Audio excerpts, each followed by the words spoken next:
नमस्कार, बहुत स्वागत है आपका। भगवान सूर्य जो साक्षात देव हैं और सूर्य को जल अर्पित करने से समस्त ग्रह आपका बेहतर हो जाता है।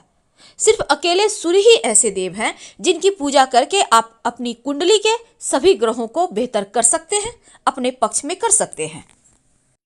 जब आप भगवान सूर्य को जल अर्पित करते हैं तब जल अर्पित करने के समय आप जल में एक चुटकी काला तिल डालकर अर्पित करें तो ये पितृदेवों के निमित्त तर्पण हो जाता है। जल अर्पित करने से ऐसे पितृदोष शांत होते हैं और इसी जल से वो संतुष्ट होते हैं। सूर्य देव के निमित्त जब आप जल अर्पित कर देते हैं तो वो जल सीधे पितृदेवों को संतुष्ट करता है।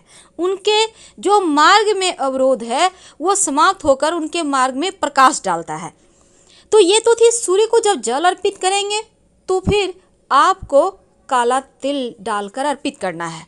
लेकिन चूंकि शनिवार का दिन है तो पीपल के पेड़ के नीचे आप एक छोटा सा काम कीजिएगा। एक लोटा जल में, देखिए वैसे तो 3 पेड़ ऐसे हैं जो पितृदेवों के निमित्त इन तीनों पेड़ के नीचे विशेष प्रयोग किए जाएं तो पितृदोष शांत हो जाते हैं। पहला है पीपल, दूसरा बरगद का पेड़ जिसको वटवृक्ष कहते हैं और तीसरा है नीम का पेड़, या फिर बहुत जगह ये भी आता है ज्ञान में, जैसे शिव पुराण में चर्चा में आती है कि बेलपत्र का पेड़।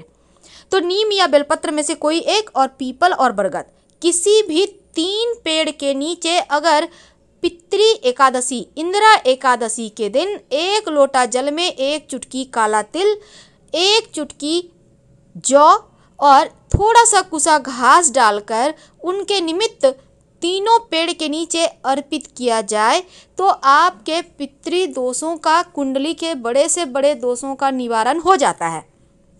आप अगर मान लेते हैं आपके घर के आसपास एक ही पेड़ है तो एक ही जगह अर्पित करें। और दूसरा, अगर आपको लगता है कि बहुत ज़्यादा परेशान है, तरक्की हो नहीं रही, हर कदम पर बाधाएं हैं, अब ना संतान की प्राप्ति हो पा रही, ना संतान का डेवलपमेंट हो रहा, नौकरी व्यवसाय में तरक्की नहीं है, अपना घर मकान का सुख नहीं है, जो चाहते हैं वो कार्य बिगड़ ही जाते हैं, जहाँ से चले थे वहाँ भी नहीं है, यानी एकदम से तबाह हो चुके हैं, तब एक छोटा सा काम करें। और ये पूर्णतया सात्विक प्रयोग है। देखिए, किसी भी पीपल के पेड़ के नीचे मिट्टी के बर्तन में दूध ले लें। देखिए, मिट्टी का बर्तन वैसे तो छोटा सा आपको लोटा टाइप का बर्तन मिल जाएगा मार्केट में, अगर नहीं मिलता है तो आप मिट्टी का दीपक, आपके घर में नया है वही ले लें। दीपक में दूध डालें, कितना डालेंगे वो आपकी मर्जी पे है। अब इसमें काला तिल डालकर पीपल के पेड़ के नीचे रख दें और पितृदेवों से क्षमा याचना करें, उनसे संतुष्ट होने की प्रार्थना करें। ये जब आप किसी और बर्तन में दूध और तिल लेकर जाइए और वहाँ पीपल के नीचे इस मिट्टी के पात्र में डाल दीजिएगा। तो ये जो प्रयोग है, इसको करने के बाद आप ओम नमो भगवते वासुदेवाय कहते हुए पीपल की पेड़ की 7 परिक्रमा करें और फिर बिना पीछे मुड़े घर आ जाएं। इससे पितृदेव संतुष्ट होते हैं और किसी भी तरह का जीवन में कोई भी परेशानी है तो उनसे आप बाहर निकल आते हैं। वैसे बहुत सारे दर्शकों का सवाल है कि लोटा क्या तांबा ही लें? देखिए, आपके पास जो लोटा है वही अच्छा, पर अगर तांबा हो तो और बेहतर, नहीं है तो जो है उसी से जल अर्पित करें।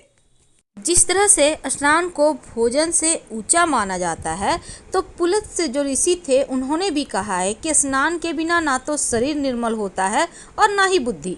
और अंगिरा ऋषि कहते हैं, स्नान करते समय हाथ में कुसा लेकर अगर सूर्य को जल अर्पित कर दें तो पितृदेवों को मोक्ष मिल जाता है, उनको तृप्ति होती है, संतुष्टि होती है।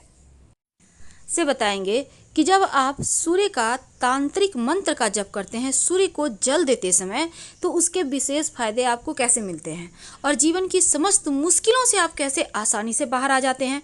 और साथ ही अगर आप वो मंत्र, तांत्रिक मंत्र ना पढ़ें तो गायत्री मंत्र पढ़ सकते हैं। आप ओम आदित्याय नमः का जप कर सकते हैं, गायत्री मंत्र तो हर किसी को पता है। और आप कोई भी मंत्र पढ़ें, पर पढ़े जरूर, क्योंकि मंत्र में जो शक्ति है वो आपको जीवन के कठिनाइयों से बाहर निकलने में मदद करेगा। वैसे ओम घृणी सूर्याय नमः, इस मंत्र का भी जप कर सकते हैं, या फिर गायत्री मंत्र ओम भूर्भुवः स्वः तत्सवितुर्वरेण्यं भर्गो देवस्य धीमहि धियो यो नः प्रचोदयात्, इसका भी जप कर सकते हैं। लेकिन एक बात याद रखिए, सूर्य को कभी भी बिना स्नान किए अर्घ्य मत दीजिएगा। और साथ ही अगर आप सूर्य को रोज जल अर्पित करें तो ये सर्वोत्तम होगा। अगर सूर्य के सामने खड़े होकर रोज 27 बार गायत्री मंत्र पढ़े तो जीवन में कष्ट ही नहीं आएगा। अगर ग्रहों की बुरी चाल से कष्ट आ भी जाए तो भगवान की कृपा से वो आपके हाथ पकड़कर आपको कष्टों से बाहर निकाल लेंगे, आपको तमाम परेशानियों से मुक्ति दिला देंगे। बस एक बार सूर्य के शरण में आकर तो देखिए, क्योंकि वो कुंडली के हर दुर्योगों को समाप्त कर देते हैं, क्योंकि सूर्य राजा हैं ग्रहों के। सूर्य और शनिदेव पिता पुत्र हैं, इसीलिए प्रयास आपको ये करना चाहिए कि स्टील जो शनि की धातु है उससे सूर्य को जल ना दें, आप पीतल से दे सकते हैं। सूर्य का मंत्र बोले ओम एहि सूर्य सहस्त्रांशो तेजो रासे जगतपते अनुकंपे मां भक्त्या गृहणार्थ दिवाकर। इस मंत्र का जप करके सूर्य को जल अर्पित करें।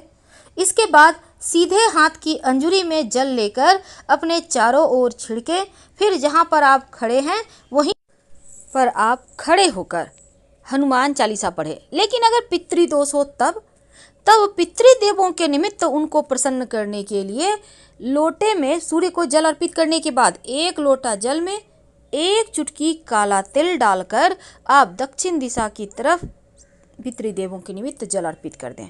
इससे पितृदेव संतुष्ट होंगे और उनको जो वो जिस चीज़ की चाहत से आपके पास आए हैं उनको तृप्ति मिलेगी और आशीर्वाद बरसा कर ही जाएंगे। अगर आपका पैसा किसी ने ले लिया है, कहीं फंस गया है, कोई वापस नहीं कर पा रहा, या फिर आपका पैसा कहीं ब्लॉक है, आप चाहते हैं कि आपका पैसा आपको मिल जाए, तब जब आप भगवान सूर्य को जल अर्पित करें तो रविवार के दिन से शुरू करके, अगर आप महिला हैं तो लगातार 21 दिन, अगर आप पुरुष हैं तो लगातार 27 दिन ये प्रक्रिया करना है। जल में 11 लाल मिर्च के बीज या फिर 1 चुटकी लाल मिर्च के बीज डालकर अर्पित करें। भगवान से प्रार्थना करें शीघ्र धन प्राप्ति के लिए। अगर मंगल कमजोर हो तो जल में शक्कर या फिर गुड़ डालकर अर्पित करें तो आपका मंगल बेहतर होता है, जीवन में कष्ट कम होते हैं। शत्रु विरोधी ज़्यादा परेशान करे, आपको लगे कि शत्रु बहुत ज़्यादा परेशान कर रहे हैं, तब जल में लाल गुड़हल के पुष्प डालकर सूर्य को अर्पित करें तो शत्रु विरोधी शांत हो जाते हैं। अगर वैवाहिक जीवन में समस्या है या फिर आपका विवाह नहीं हो पा रहा है, तब जल देते समय सूर्य को जल में 1 चुटकी हल्दी डालकर अर्पित करें। जो विद्यार्थी हैं पढ़ाई पे फोकस करने के लिए, पढ़ाई में अच्छा करने के लिए जब सूर्य को जल अर्पित करें तो उसमें स्याही डालकर अर्पित करें, ज़्यादा नहीं 1-2 बूंद डालकर अर्पित करें तो पढ़ाई लिखाई में मन भी लगेगा और आपका खूब तेज बढ़ेगा। ज्योतिष में इन चीज़ों का पालन करने से जीवन के कष्ट कम होते हैं। सूर्य को जल देते समय अगर आप लाल चंदन या रोली डालकर अर्पित करें तो फिर आपका अच्छा स्वास्थ्य रहता है। और जल अर्पित करते समय गायत्री मंत्र का जप कीजिएगा। आप चाहें तो इसमें 1 चुटकी अक्षत भी डाल सकते हैं। जब जीवन में लगे कि कष्ट ज़्यादा हो रहा है, जीवन में आप चाहते हैं कि सभी ग्रह आपके अनुकूल ही फल दे, सभी ग्रह को प्रसन्न करने की बजाय अगर आप सिर्फ सूर्य की आराधना करें तो आपका भाग्य उदय होने लगता है। कुछ लोगों के ग्रह दोष खराब होने के कारण जीवन भर उन्हें दुर्भाग्य का सामना करना पड़ता है और कड़ी मेहनत करने के बाद भी सफलता नहीं मिलती।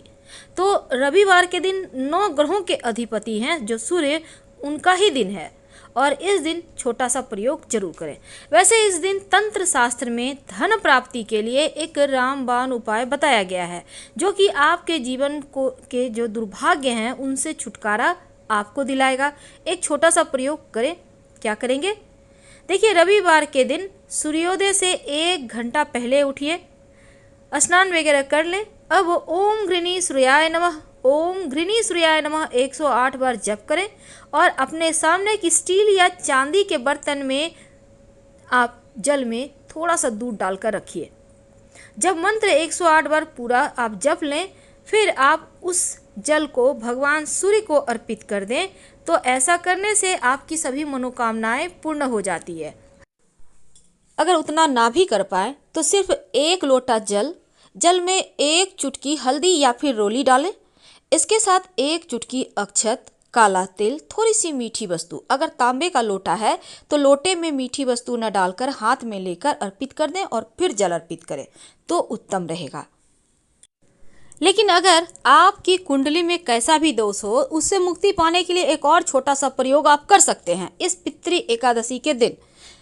तो क्या करेंगे, एक काला रंग का कपड़ा ले लें, उस कपड़े में थोड़ा सा काला तिल 1 मुट्ठी रख लें और एक लोहे की कील रखें, एक सिक्का रख दें, सिक्का कोई भी होगा, और इसको आप अपने ऊपर से 3 बार उल्टे हाथ में रखकर वार लें और पीपल के पेड़ के नीचे जाकर रख दें।